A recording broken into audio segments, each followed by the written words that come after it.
반갑습니다. 오늘은 계정의 사막에 대해서 말씀드릴까 합니다. 자, 첫 번째 계율. 여러분 계율 많이 말씀드려 보셨죠? 계율. 각 종교에 다 계율이 있죠? 불교에는 세속인이 지켜야 할 가장 기본적인 세속 5개. 그리고 출가인들이 지키는 삼위십계. 아니면 또 비구 스님들이 지켜야 될 250개, 비구니 스님네들이 지켜야 할 또 348개, 그리고 모든 불자들이 지켜야 될 보살계 48경계, 이런 계율이 있고, 또 기독교, 천주교에도 10계명 이렇게 다 있죠. 자, 이 계라는 게 도대체 뭘까요? 여기도 이제 중요한 계, 중계가 있고, 조금 야간 계도 있고 여러 가지가 있는데, 5계, 10계는 좀 중계지요. 좀 큰 것들이에요. 이 계는 우리가 인생을 살고 미래를 향해서 가는 이 운명의 길에 가장 중요한 길잡이고 나침판이 되기 때문에 규정을 한 거예요. 일테면 살생하지 말라, 도둑질하지 말라. 이것만 봅시다. 살생. 모든 생명체는 본능적으로 자기 생명을 아낍니다. 그렇죠? 뿔뿔 기어다니는 미물도 죽음을 두려워하고 생명을 아끼려고 그래요. 그렇기 때문에 어떤 이유를 붙여가지고 나무 생명을 함부로 뺏지 않아야 된다는 거죠. 자기 생명이 소중한 만큼 나무 생명도 소중하니까. 그리고 죽어가는 생명체, 어려움에 빠진 생명을 살리고 구원하는 것이 또 역으로도 큰 공덕이 되죠. 네. 아무튼 이 세상도 서로 해치는 세상은 정말 피바람이 분다 그러지 않습니까? 살벌해요. 그 정도까지만 아니어도 미워하고 싫어하기만 해도 얼마나 서로 스트레스 받고 괴롭습니까? 자, 이런 5개, 10개 이런 모든 계를 어기게 되는 까닭이 어디에 있겠습니까? 다 그 원천은 어디에 있을까요? 그 사람의 마음으로부터 시작됩니다. 어떤 마음? 그 마음 가운데 그름이 있어서. 그럼 도대체 어떤 것이 그름이겠습니까?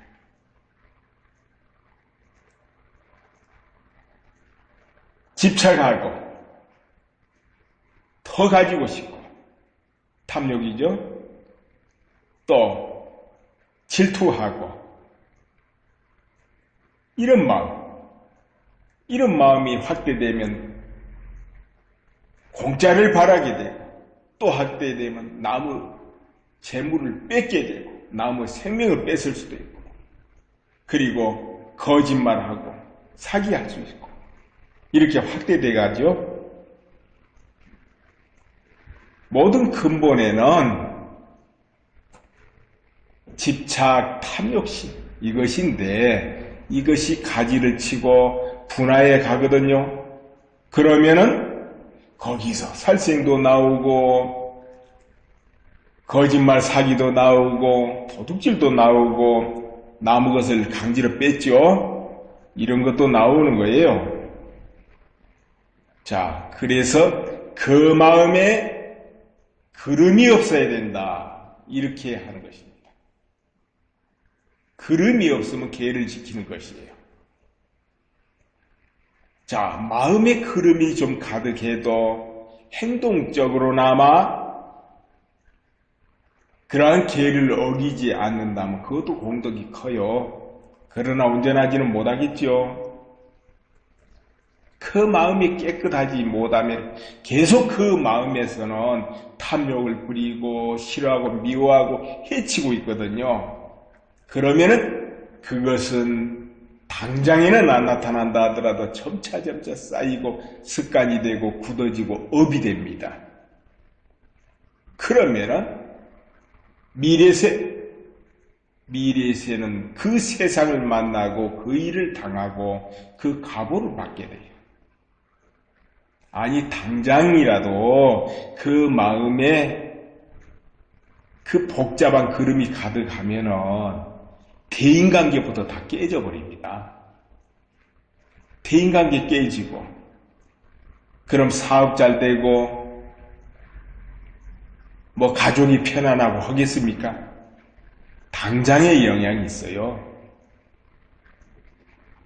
물론 그 당사자는 내 마음에 그 마음이 있어서 이런구나 그것을 이제 못 살피기 쉬워요.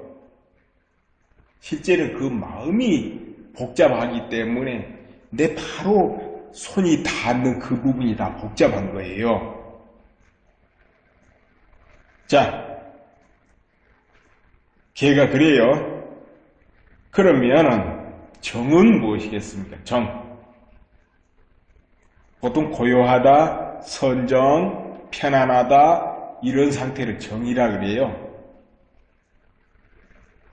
이 정은 어디서 비롯될 것 같습니까? 열심히 선정을 닦고 수행을 해가지고 그 힘을 키우는 정도 있을 것이죠. 그런데 일반적으로 모두가 할 수 있는 정이 있어. 고요함. 그것이 무엇인가 지금 말씀드려볼까 합니다.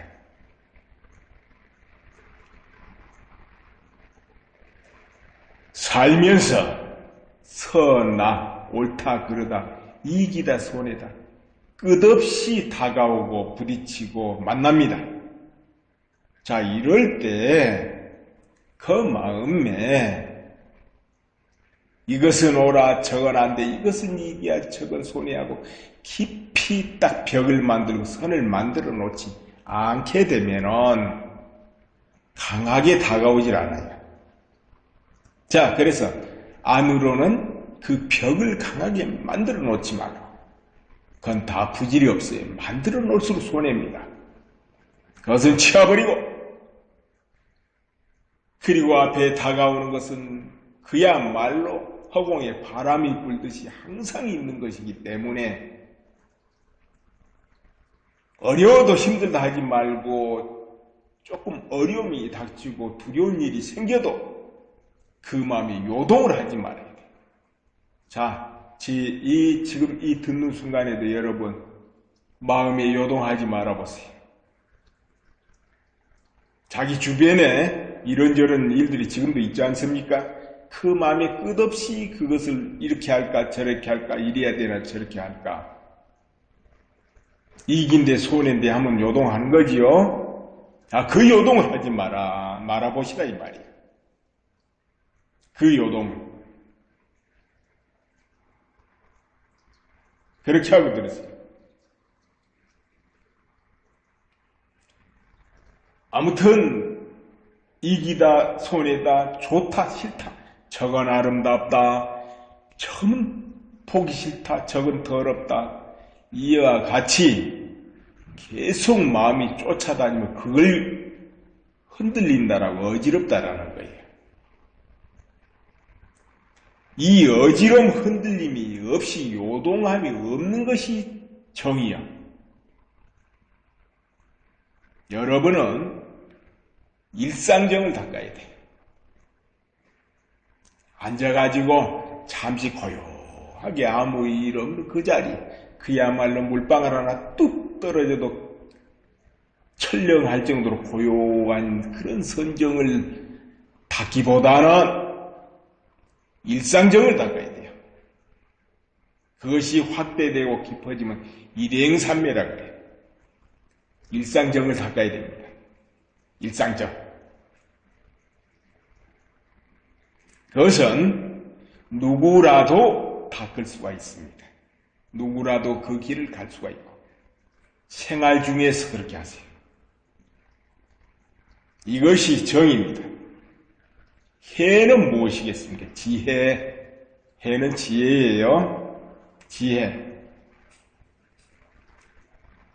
자기 본래 근본 바탕은 이 본 성품이라 그러는데 이 생명의 원천의 에너지는 여러분의 각자의 생명의 원천의 에너지는 본래 차별이 없어요. 뛰어나고 약하고 밝고 어둡고 이런 차별이 없어. 또 작고 크고 차별이 없어. 누구나 동등하게 동일하게 평등해. 잘나나 못나나 현재 가난하나 부자나 어리석으나 지혜로우나 원래 그 원천 생명 에너지 그 바탕은 동등합니다. 혹시 이 순간이라도 나는 못났다, 나는 어렵다, 타고난 것이 팔자가 안 좋다, 이런 분 그 생각 빨리 지우세요. 그 생각을 하고 계속 확대의 재생산하고 반복하면 습관이 돼버리고 그렇게 되면 그 배 위에 자기가 올라타는 겁니다. 그리고 항해를 하게 돼. 그러면 안 되겠죠? 자, 여러분은 빛나는, 밝고 빛나고 변하지 않고 녹슬거나 더러워지지 않는 생명의 원천의 배를 타고 항해를 해야 돼요. 자, 그 바탕에서 스스로 늘 그걸 비춰보고 돌이켜보고 그리고 그 바탕에는 본래 선도 없고 악도 없어. 따라서 선을 행해도 선에 집착하지 아니하고 악에 물들지 않고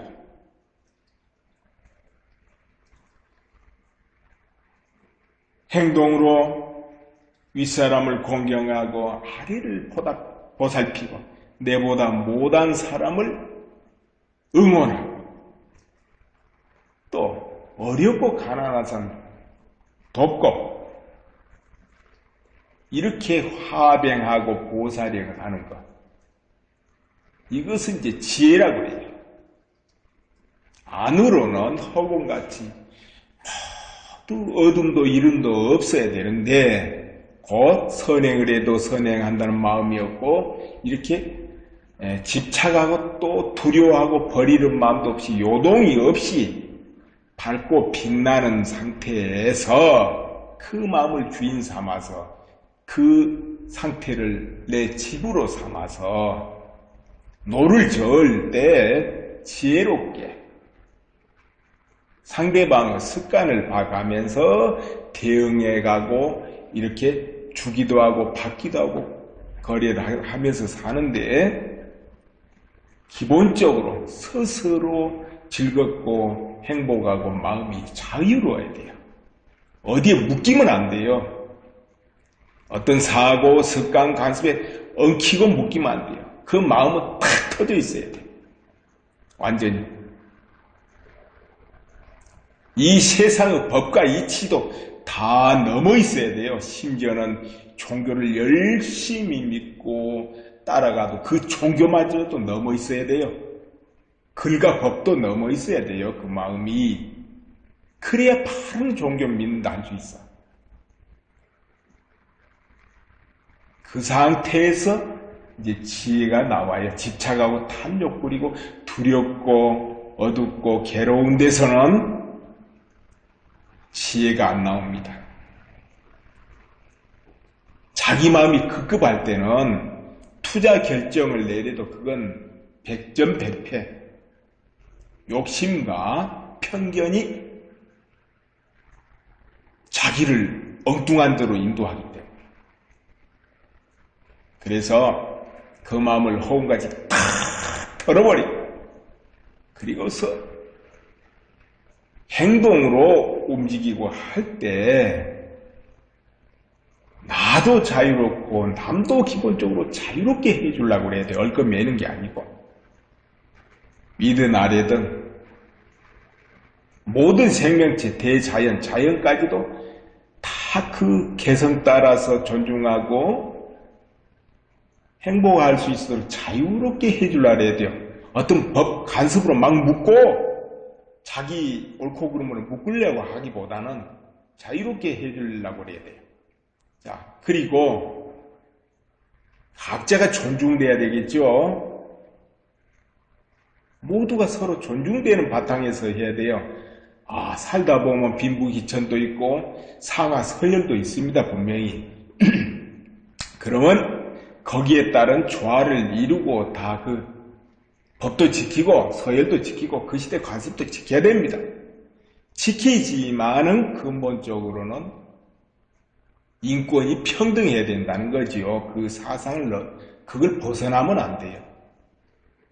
평등해야 돼요. 존중받아야 돼요. 그리고 서로 같이 공존한다는 것이 필요해요.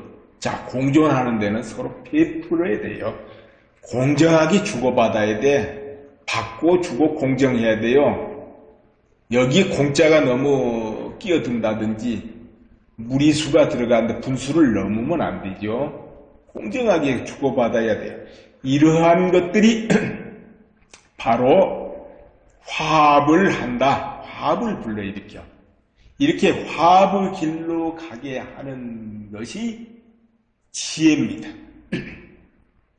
일반적인 그 많이 알고 경험하고 이 지식하고는 달라요. 지혜는 아는 것과 경험을 초월한 겁니다. 지혜로운 삶을 살아야 돼. 어떤 사람을 돕고 가르칠 때도 지혜가 있어야 돼요. 무조건 돕고 무조건 가르친다고 하면 안 되겠죠. 그 사람의 특성, 그 사람의 성격, 습관을 잘 살펴가지고 거기에 맞게 돕고 가르치기도 하고 이렇게 해야, 그렇게 해야 그 공덕이 제대로 원만해져요. 무조건 내 자식이니까 내하고 가까우니까 위한답시고 강요하고 가리킨다 하고 뭘 도운다 하고 이거 그러면 오히려 사람 더 잘못되게 만들 수도 있지 않겠습니까?